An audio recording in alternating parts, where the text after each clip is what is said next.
kati ya banda kona bino merci na ndenge bozwi lisusu libaku ya kolanda biso mokola lelo c'est plus ce monde Bilenga TV bisika oyo wapi information epesamaka na ndenge ya solo solo to fungola édition mokola pona koyesa bino ke reprise ya batrafo ya dialogue zonga kibongo mokola lobi pe yango ekomi kosala makati na kati ya ba commission bandeko bazali kosolola pona koyeba ndenge nini koluka kaka atterrissage moko ya douceur na mboka na biso surtout na mikolo ezali koya kenele mvu azalaki kuna pona bino.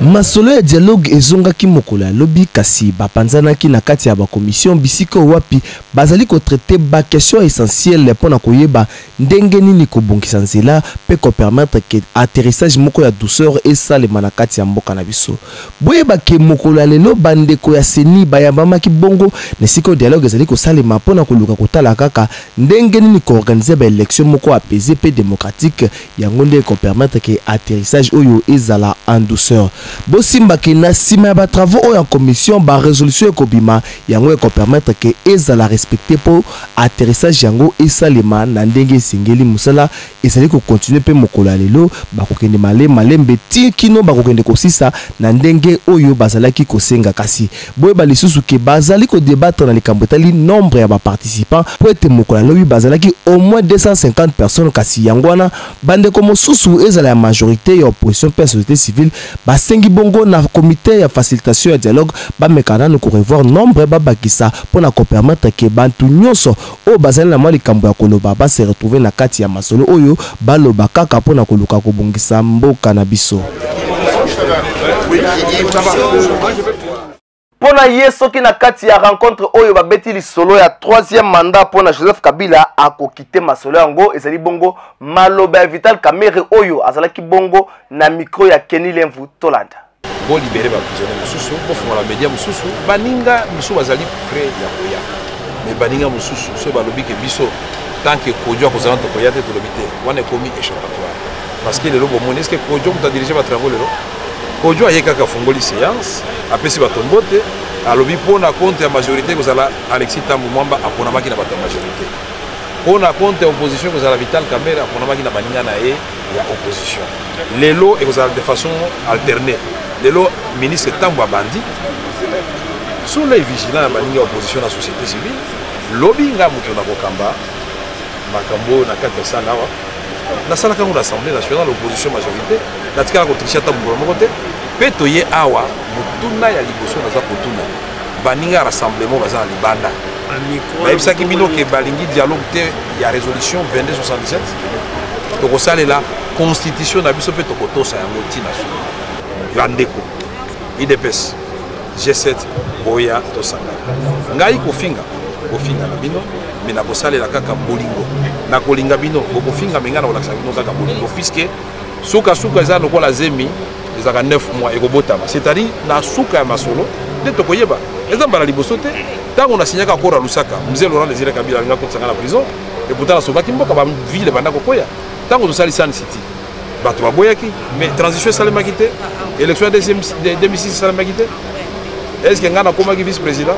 est-ce que nakomaki ministre pendant bakasi ministre d'information après va ko pona ngai député na Bukavu avec près de 100 000 voix après baninga na ngabe ko pona na l'Assemblée nationale donc eloko to sala na lingi ko pesa ka explication mingi dans la mboko yo so landi Etienne Tshisekedi oza traité soko za un homme libre oza ko réfléchir pe nzamba pe so bongo ba format yo pe donc atozaki 3e élection comme traité non botika likamwana yo comme dictature. Donc il faut que les Congolais nous soient canisés à Canisi. Donc beaucoup de gens qui c'est tout ce que nous devons faire. Nous devons respecter le point de vue là-bas. Nous devons respecter le point de vue là-bas. Nous devons respecter le point de vue là-bas. Nous devons désormais comme à partir à Poto. Nous devons dire que nous devons faire manifestation. Nous devons faire na liboso nde biso tokanda osala nini sans école banani esengeli bakota na kati ya dialogue pe nombre nini esengeli ko limiter de cocher au kitundu oazali bongo délégué à majorité pour na dialogue apesi biso yaye makanisi na nakambo oyo aza toujours na miko ya Kenny Lemvu likambo liboso to sala ki ezali ko amender faire de route auto adoptaki na comité préparatoire parce que na feuille de route wana to réserva ki na majorité 68 délégués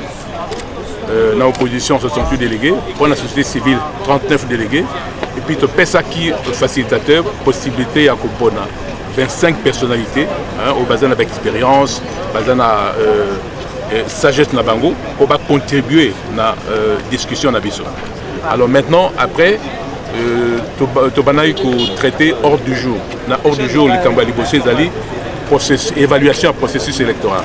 Alors, voilà, puisque la CENI a zali pouvoir organisateur à l'élection,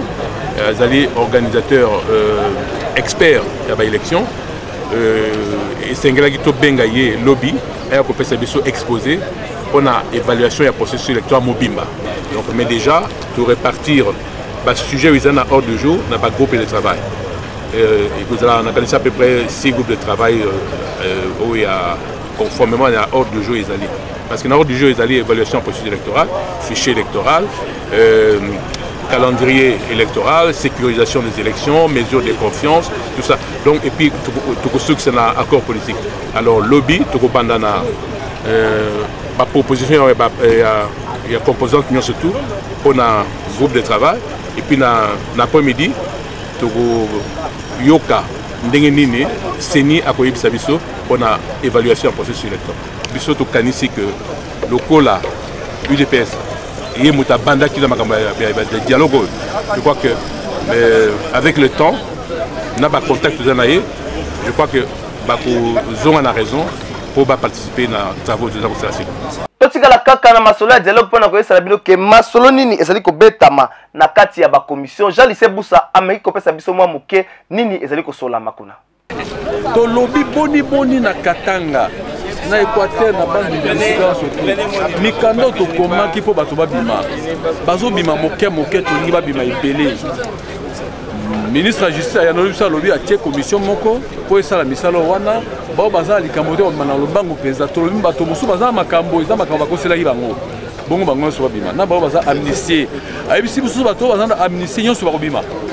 lelo nde na oki yango lelo o nyonso baza amnistie abi nyonso bakobima mais tout monde na miso te babimi ya solo on a dit so babimi ya solo te na ndenge ka tozana kati ya dialogue to ndimango te. Si député MLC bazali bongo exclu na parti raison bakendaki ko participer na masolo ya dialogue sans accord ya parti. Kana William atangeli biso ba kombo ya ba député oyo ba bengani na kati ya parti. Azana micro ya Kelor Tababa pe Rosen Nzepa.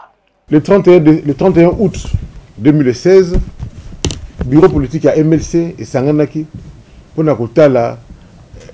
bakamozo leka na kati ya MLC na kotala bandeko oyo ya MLC bakotaki na dialogue sans parti etinda bango. Pour MLC, alobi non, à côté na dialogue té, à côté na comité préparatoire de dialogue té. Mais c'est la bande comme susu, bakende ki kuna, bande comme susu ya MLC, bakende ki kuna na lolenge na bango, sans MLC atinda bango, sans MLC a délégué bango. Alors, fandaki bureau politique ezwaki mikano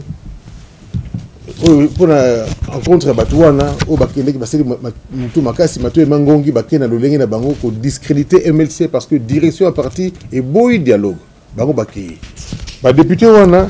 tout le monde Bango na MLC, tout radié Bango. Donc, Bazali sous député à MLCT. Pourquoi Bakeye, Bakende, Basala, ou Sengili Basala, ou Balingi Basala, ou Koki Basala. So, Bakote la majorité présidentielle, Bakende, mais Bisso, tout le monde Bango. Parce que, Baboui, ligne de conduite à parti et puis exemple la libosoté babou qui bibo parti donc total qui mansoana que le bité trop c'est trop dans le côté français où l'équipe ndelo yango MLC bureau politique et total qui mibeko il y a MLC statut MLC dans règlement intérieur MLC et tindi bisoto pesa bango ba sanction les députés on a au to radier bango comme na bango yango c'est un honorable Akpanza Mumbuli Nicolas. Circonscription à Bassangoso, Tikana Zongela. Honorable Akpanza Mumbuli Nicolas. Circonscription à Bassangoso. Honorable Bokolo Viki. Circonscription à Zongo. Honorable Aoudangba Freddy. Circonscription à Lissala. Honorable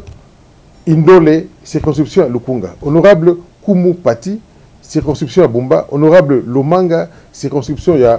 Bokungu. Donc, député, on a nous surtout, on a tangi, Basili Kolongwa. Peut-être que la résolution Moussoussou, le canon Moussoussou, tout le but que cadre nous soit MLC. au cadre militant à MLC à côté na dialogue wana azali sous na MLCT c'est que vous qui me beaucoup ya parti accueilli aujourd'hui mekano mususu autre le secrétariat général atala ba alliance bo sangana biso na ba allié na biso parce que ba lié o ba koti kuna bazali sous na même idéologie na MLCT ba comme na idéologie mususu donc ba que idéologie ya bango na biso e kabwani donc faut revoir ba alliance wana oya suka to sengi na comité exécutif national a panza sango malamu na base na population aibisa bango nini lekaki pe meeting de koi pona nini feuille de route ya dialogue oyo ndenge ezali kosalema ezali bongo copie conforme ya masolo ya concertation oyo esalemaki mikolo mileki kasi 50 personnes kaka bakoki mpona dialogue oyo elobi bongo Henri Thomas Lokondo tolanda reportage. Feuille de route ya dialogue ndenge ezokendela ezali photocopie certifiée ya concertation oyo eutaki kosalema na mboka pe ba résolution nango ezwa nanu ba solution te elobi Henri Thomas Lokondo député national ya majorité présidentielle pona ye 50 personnes ekoki pona rencontre oyo po ezali musala moko technique pona kozwa accord moko politique komeka ko impliquer seni pe ba structure oyo et accompagnaka seni pona koluka chronogramme oyo et ko permettre organisation ya élection. Henri Thomas Lokondo a sengi retransmission en direct ya ba travaux ya dialogue en direct na RTNC pona ko permettre peuple ayeba mosala ndenge ezali ko évoluer na cité ya Union africaine. Rédaction na biso meki mo mke ko réfléchir pour na bino banani bazali ko participer nombre na wango ezali nini perdiam nini ezali ko soma kuna pe résultat nini ekobima na kati ya dialogue bolanda élément oyo na compte ya rédaction.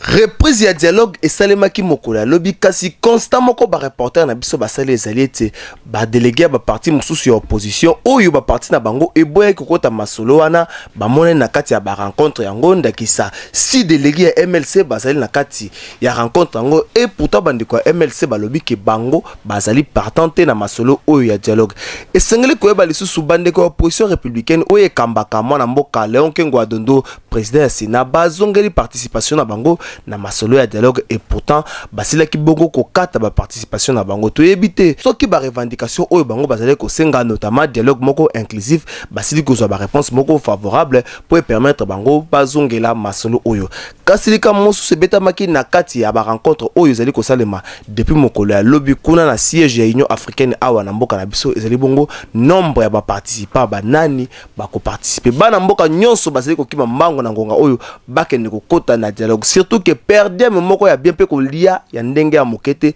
ezali ko salema kuna esengeli ko yeba ke na ngonga oyo ba liste ya ba parti politique et komi nango ebele politicien mususu azalaka président mwasi na vice président bana na ba membre ya parti atondisi bango nyonso na liste mikolo yo kolamba na bandako na bango ezali te po to tondela déjà kuna na masolo kuna na dialogue pe perdre mo tozozwa et ko permettre biso to kipe ba besoin mususu et pourtant mission ya dialogue oyo ebongaki nde esangisa bana mboka pe permettre atterrissage moko ya douceur mbulu esale mate makile tangate makambo ya boye ezali malamu te ndeko mwana mboka luka kolia na ndenge sengeli lia na mbongo na yo kasi yebake na liste ya bato oyo bakonyokola mboka oyo komisi kombo na yo ba génération future bakobosa na yo te nyonso zali kosala meka tala pe makamako malobi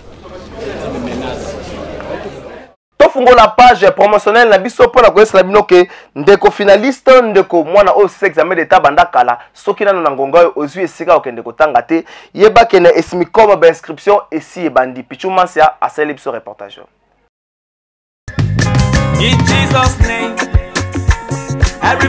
olingaka otanga oyekola totangisa mwana na yo oyo awuti kozwa exeta na institution supérieure ya mokwake pe ya solosolo esika kozwa enseignement supérieur ekemba pe surtout métier créateur d'emploi oyo evanda kitoko yoka bien yango yo école supérieure des métiers d'informatique et de commerce esmicom na mokuse welisa po ba inscription pour la nouvelle année académique 2016-2017 et si ebandaki déjà kuna bokozwa section informatique na kati eza na ba option lokola administration réseau et gestion de base de données RGBD na mokuse réseau technique de maintenance RTM na mokuse télécommunication et réseau informatique TR na Mokuse et bongo na section sciences commerciales et financières bokokuta option lokola marketing et communication publicitaire Marcop na Mokuse, gestion financière, fiscalité et comptabilité informatique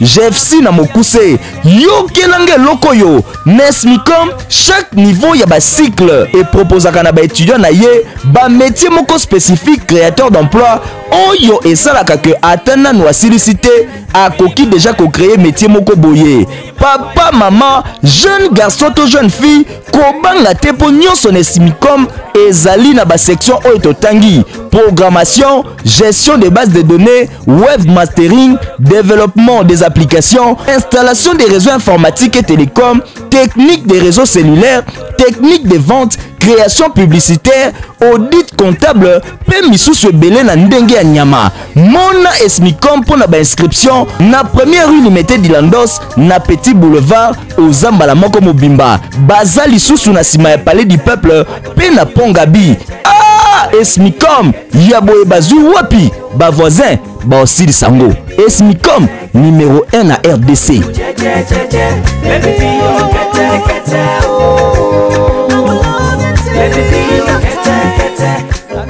Tokomi na suka édition ya mokolo lelo soki bosepelaki na bilili kitoko ekomelaki bino na bandako bopesa merci na Versini Gonda wazaki na sima caméra édition ya lesimama kibongo na Belinda Toko kasi biso mosala esalema kitoko wa baswafina ba mal intentionné bokonyoka maka kapose plus monde Bilenga TV tofungola basango ya mapona kopesa bongo ko souhaiter bongo ba condoléances na famille Mankusa oyo babungisi tata na bango kuna na commune ya Kalamu kasi sangwa matanga tokopesa bino na mikolo mezali ko yasoki ba précision ezwami kasi baso afena ba mal intentionné boko nyoka maka kapo orange toujours mundezaka na katikati biso awa mosale sala makitoko wapi tribu